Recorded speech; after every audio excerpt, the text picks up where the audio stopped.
vision ko is nakakalungkot at nakakatakot. Kinakabahan ako medyo doon habang nagbivision kasi hindi maganda yung vision ko doon.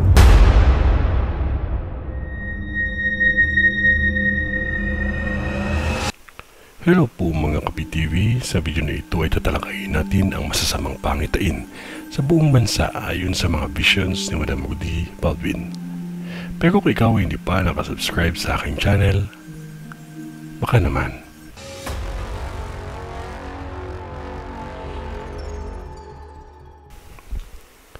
Mga residente dito, alam ko katatapos lang na malaking sunog na nangyari dyan sa inyo. At kahit paano may hawa ang Diyos, ako ay nag-abot ng tulong sa inyo. Ngunit nakikita ko sa vision ko na may dalawa pang malalaki at malalawak na sunog ang mararanasan ninyo. Sobrang laki katulad nung nangyari sa Happy Land. Ang isa dito ay mas malawak pa ang sunog na mangyayari pa lamang. Hirap sila apulahin ng apoy dahil na din sa lakas ng hangin. At ang lugar na ito ay maraming kalakal at mga nagtitinda na kung saan nagpapalala sa liyab ng apoy. May nasawi sa sunog na mangyayari pa lamang.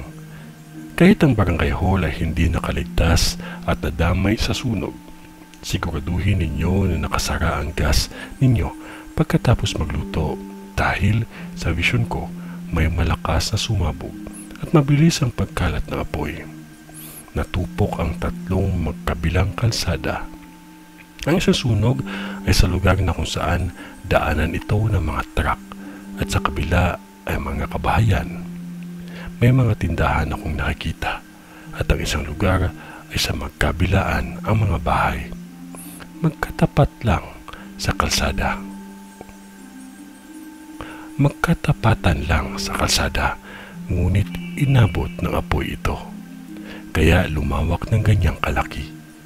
Ngunit may nakikita akong isang sunog na nauulit. Nasunog na ang lugar na ito, ngunit nauulit-uli.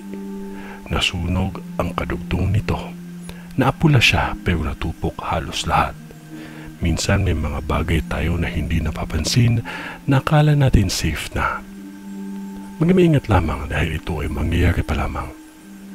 Marami akong nakikita mga goma at karton, mga kuryente na nagkabuhol-buhol. Ang isang dahilan ng sunog ay sa kuryente.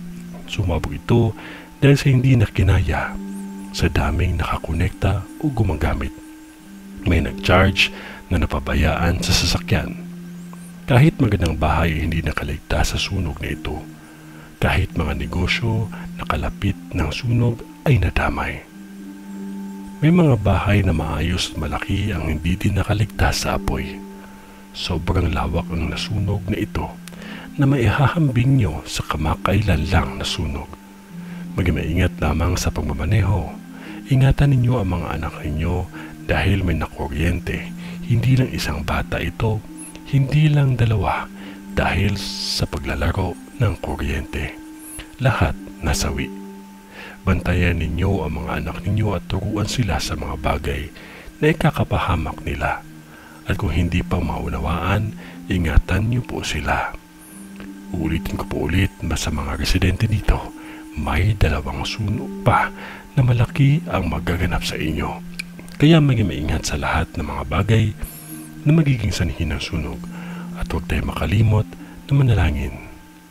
Ito ay ang bisyon ni Madam sa Tondo.